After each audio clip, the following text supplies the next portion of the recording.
David is a young man who grew up in a normal family in the countryside.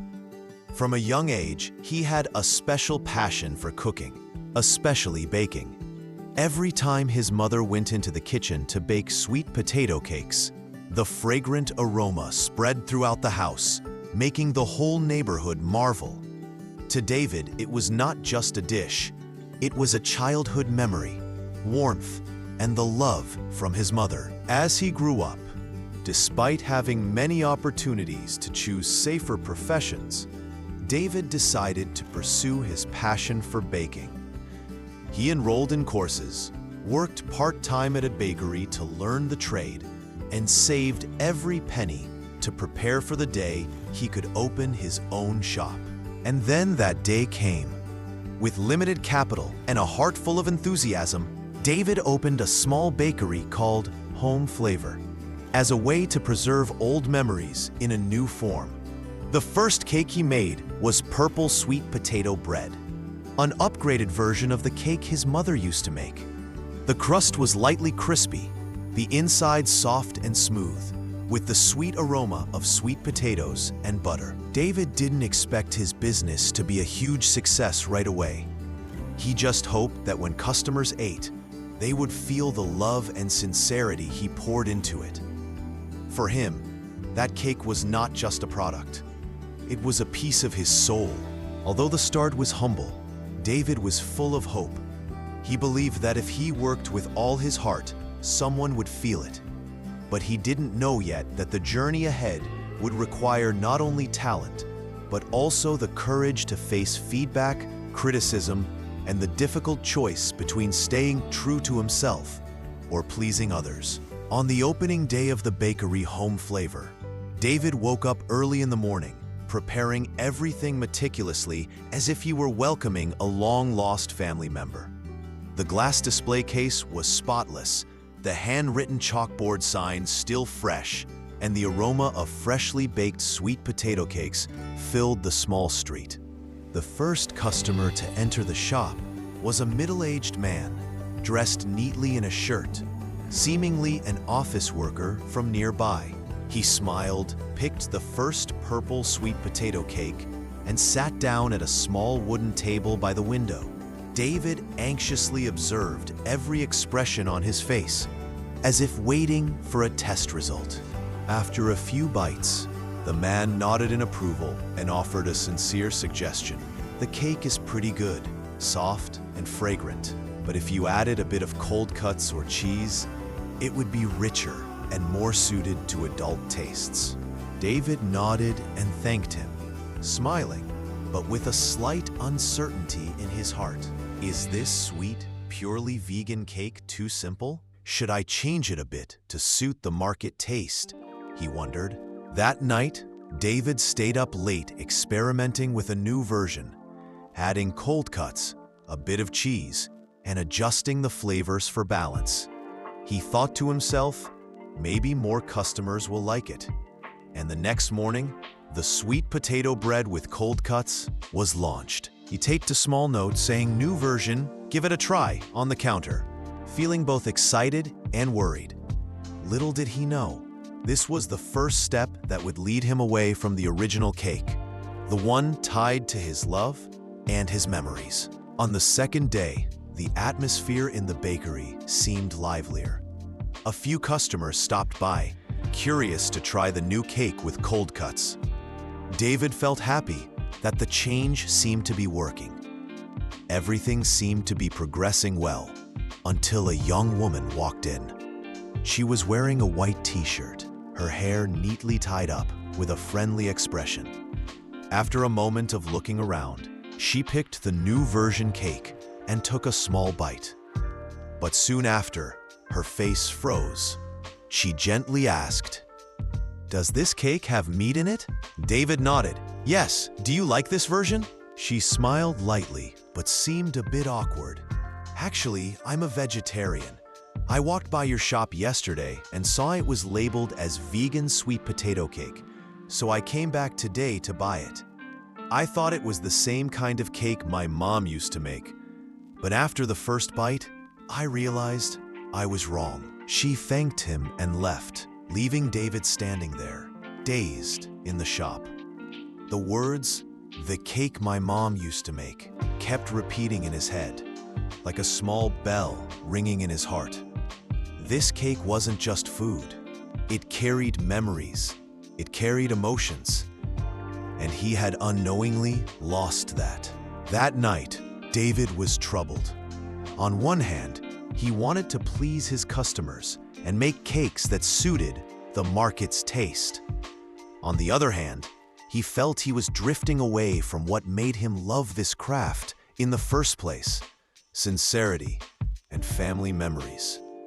After much thought, he decided tomorrow he would try a different version, no meat, but using mushrooms, vegetables, and seeds. He hoped this time it would satisfy them more. But David didn't realize that the third piece of feedback would leave him even more confused. On the third day, David introduced the new version of the cake, sweet potato bread with mushrooms and vegetables. He felt a little lighter, as this dish not only maintained the vegan spirit, but also gave a refreshing, comforting feeling, like the meals his mother used to cook. Early in the morning, a few customers came to try it. Some nodded in approval, while others remained silent. David wasn't sure if they liked it, but at least no one complained. Then, an older man walked in. He chose the new cake, ate half of it, then put his chopsticks down and looked at David with a disappointed expression. "You're making bread, but don't understand bread at all. What kind of cake is this? Sweet, with vegetables and mushrooms inside? If it's called bread, it has to be right. Crispy crust, buttery fragrance, savory filling, something you can eat for breakfast or lunch." David remained silent. The customer continued, "You're young, but selling food means you need to understand the taste of the majority. Don't make things based on your own feelings and think everyone will like what you like." After he left, David felt confused. 3 days in a row, 3 versions of the cake, and 3 completely different opinions. He no longer knew what was right or wrong. He began to doubt himself. Am I not good enough? Or am I being stubborn? That night, David sat alone with his recipe notebook. He crossed out the first sweet potato cake recipe, the one with the most memories, and started trying again from scratch. This time, he made it according to the man's suggestion: crispy crust, savory filling, with added butter and cheese. He hoped that by pleasing the majority, the bakery would attract more customers. But what David didn't know was that in trying to please everyone, he was slowly losing his own unique essence, the soul of the original cake. 1 week had passed since the opening, and the home flavor bakery looked completely different. The sign, "Sweet Potato Cake," had been replaced with assorted bread, and the display case now offered various fillings: cold cuts, cheese, vegetables, mushrooms, and even pâté and sausages. The number of customers visiting the bakery had increased, but most only tried once and quietly left, with few returning for a second visit. David stood behind the counter, looking at the freshly baked cakes, feeling empty inside. He wondered, what have I done? Did I open this shop to share memories, or just to chase after praise and criticism? One rainy morning, David noticed a boy standing in front of the shop, staring intently at an old photo hanging in the corner, the one with the first purple sweet potato cake. The boy pointed and asked, "Uncle, why don't you sell this purple cake anymore? It looks like the cake my mom used to make." David's heart stopped. In that moment, all the memories came rushing back. His mother by the stove, the fragrant scent of sweet potatoes filling the air, the happy laughter of the old days. The boy had no idea that his innocent question had awakened something that had been dormant in David's heart all these days. That afternoon, David closed the shop early. He wiped down the sign, removed the compromised cakes, and made the first sweet potato cake again. No meat, no cheese, and no praise or criticism to interfere. Just the scent of sweet potatoes, butter, and a sincere heart. David realized if he kept living to please everyone, he would lose himself. And the truly delicious cake is the one made from the heart, not from the fear of rejection. From that day on, Home Flavor Bakery was no longer as lively as before. There were no longer long lines for new products, nor any flashy advertising signs hanging on the porch. There were only the purple sweet potato cakes, soft, sweet, fragrant, and as peaceful as the soul of the person who made them. At first, some people would walk in and then leave as soon as they saw the shop only sold one type of cake. Some criticized it for being monotonous.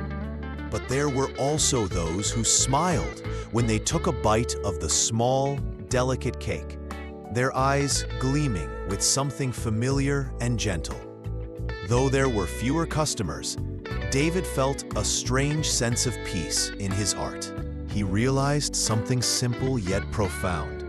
Not everyone needs to understand or love what we do. And that's okay. We are not born to live according to the expectations of others. Everyone has their own unique flavor, something that makes us who we are. If we keep changing just to please the world, we'll soon lose our true identity. Just like the sweet potato cake, when it was mixed with meat and cheese, it was no longer itself. David understood. Living truthfully, doing things sincerely, sometimes makes us feel lost or judged. But only when we are honest with ourselves can we truly live and create real value. From a small bakery, David learned a big lesson. You can't please everyone, but you can live fully with yourself. And sometimes, all it takes is one person to understand and feel the heart you put into your work. And that's enough to make this journey worthwhile.